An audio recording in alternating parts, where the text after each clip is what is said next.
Hey friend, it's me Vasco with a quick announcement. We at the Scrum Master Toolbox podcast are organizing this year's Scrum Master Summit.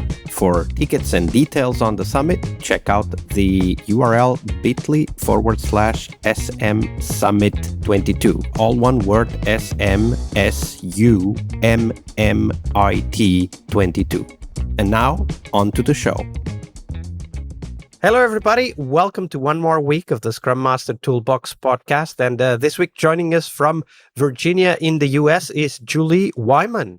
Hi, Julie. Welcome to the show. Hi. Really happy to be here. Thanks for having me. Absolutely. So Julie has been working with Agile teams for over a decade and is continuously learning with and from them. Of course, as we all do as Scrum Masters. She's based just outside Washington, D.C., but has had the pleasure of supporting teams distributed across the globe and even experienced her own Agile takeaways all the way from Antarctica. Oh, wow. That's a great place to have a Scrum team at. So, Julie, tell us a little bit more about yourself and how did you end up becoming a Scrum Master? Sure. Well, I will caveat it. And didn't actually have a team in Antarctica, but on a trip, I had a couple of my own Agile ahas, since they do happen to pop up all over throughout life, sometimes when you're least expecting them. But yeah, my journey to becoming a Scrum Master was somewhat, I would describe as being in the right place at the right time. I'd been working in the wealth management division of Thomson Reuters. I was actually an instructor, just helping to train our clients who were converting to their back office, front office system. I had been doing that for a little while at that point, was really looking for a new challenge to take on. I had sort of proven my ability in the organization to learn quickly and work well across a diverse group of stakeholders. And it just happened that at that exact moment that I was looking for a new challenge, development teams in one of our offices in a totally different state. I'd been working and living in Wisconsin at the time. And we had some development teams in Maryland, and they were just literally starting down a path of transitioning to Agile. They were literally forming their very first Scrum team, taking initial trainings, figuring out what does all this mean, putting up like boards on the wall for the first time.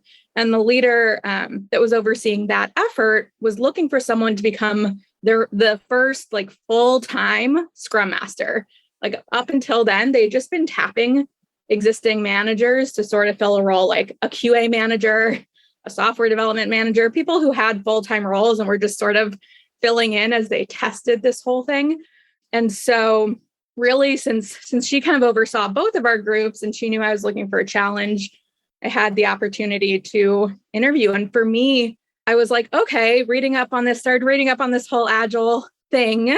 And I was really intrigued by the intersection of people and process and technology and the opportunity to actively contribute, but in a highly collaborative manner. And to me, it was great because I got to jump in, work so closely with so many people and just learn so much about all the different domains that I was supporting. Like I learned so much more about analysis and development and testing than I'd ever known before because it was such a collaborative effort. So that was sort of how I just happened there, but it was really great. And I don't know that I could have charted it because I was a political science and international relations major and didn't necessarily have the vision, but it ended up being a really great place for me to land. Absolutely.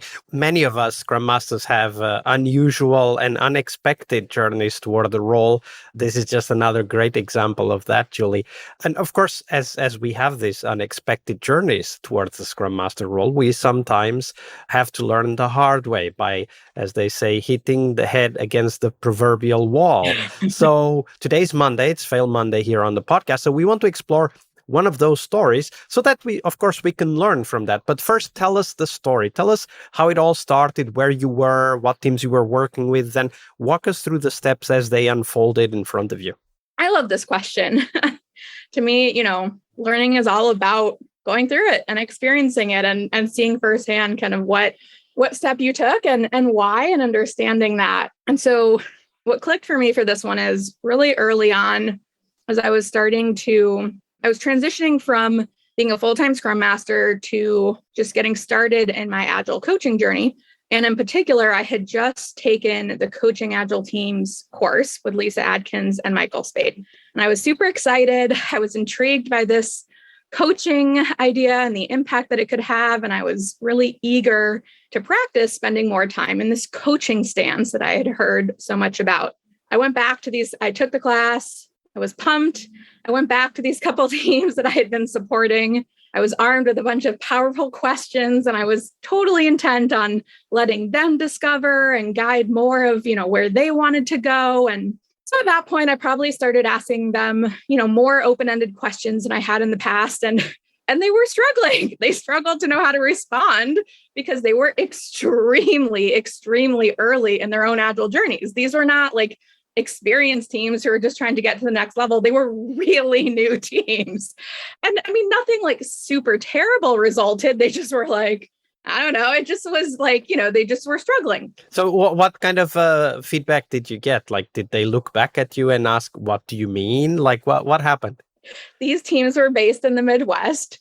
They're extremely polite. They're not like super blunt and like just like coming right out with it. But I think like they were just feeling like they were not coming out directly to me and saying like, just tell us. So what happened?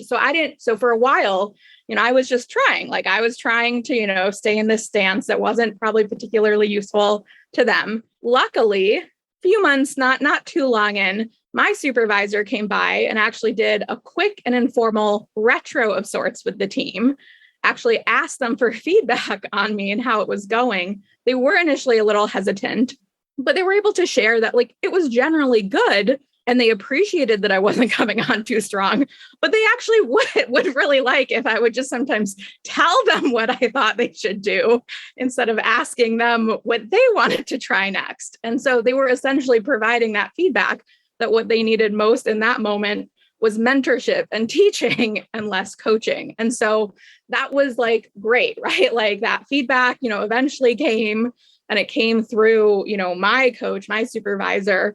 And so it was a really, really great learning moment for me because it highlighted that one, it was about what the team needed, not about what I wanted to be learning and practicing. And giving, yeah. Yeah, right, exactly. And two, that coaching is not inherently better than any of the other stances. It's just about finding out, what will best meet the needs of your particular team at that particular point in time.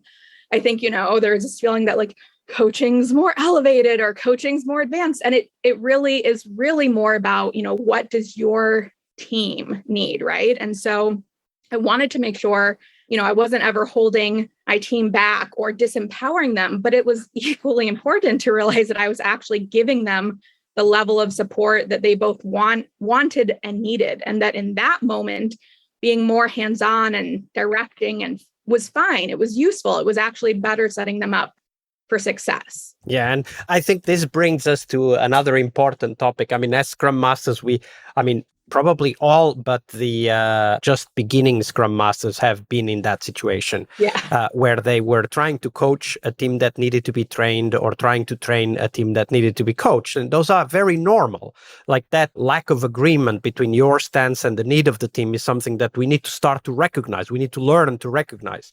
But there's also one implicit challenge, right? Like when we go from the coaching stance to the mentorship or even training stance, we run the risk of allowing the teams to lose ownership of their own decisions, right? To lose agency, right? Because they basically start projecting onto you the decision-making power, and they forget that actually the decision-making power is for them. So one tip that comes to mind, I'm sure you use that also in your career, is when the teams are more in the need of mentoring, we can use storytelling as a very powerful tool, right? Like you could say, okay, so with this team, I've done this, and with this team, I've done that.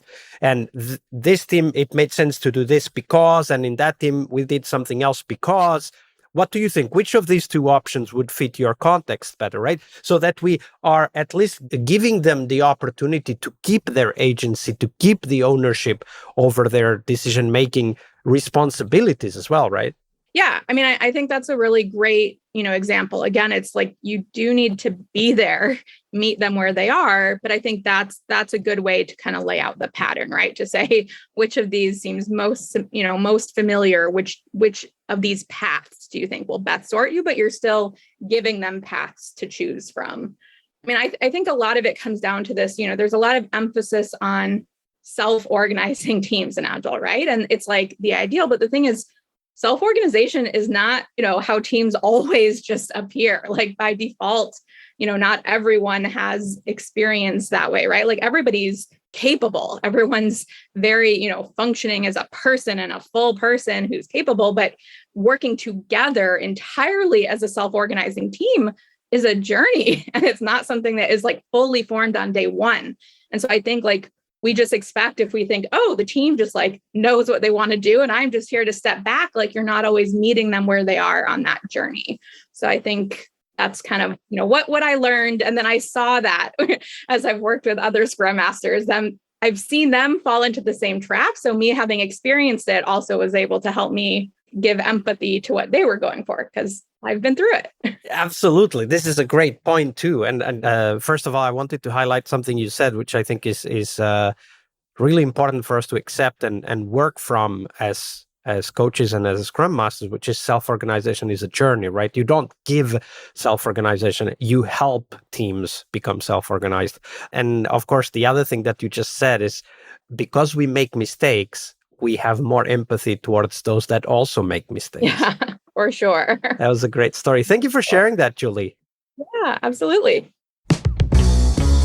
Hey friends, it's Vasco again, now with a bit longer announcement. I'm part of the team that is behind the Global Scrum Master Summit, the conference dedicated to the Scrum Master role. If you're a Scrum Master, the Scrum Master Summit is a place to learn, to share, and of course to meet new friends. We will have lots of live sessions where you can meet and network with other Scrum Masters from the whole globe. So make sure you check it at bit.ly/SM Summit 22. We have several amazing keynotes and 7 tracks that feature people like you and of course thought leaders sharing their insights, their knowledge, and helping you become an awesome Scrum Master. You can check out all of the details of the summit, including the keynotes announced, the track chairs, and much more at bit.ly/SM Summit 22. That's all one word. That's bit.ly/SM SUMMIT and the numeral 22. I'll see you on the conference floor.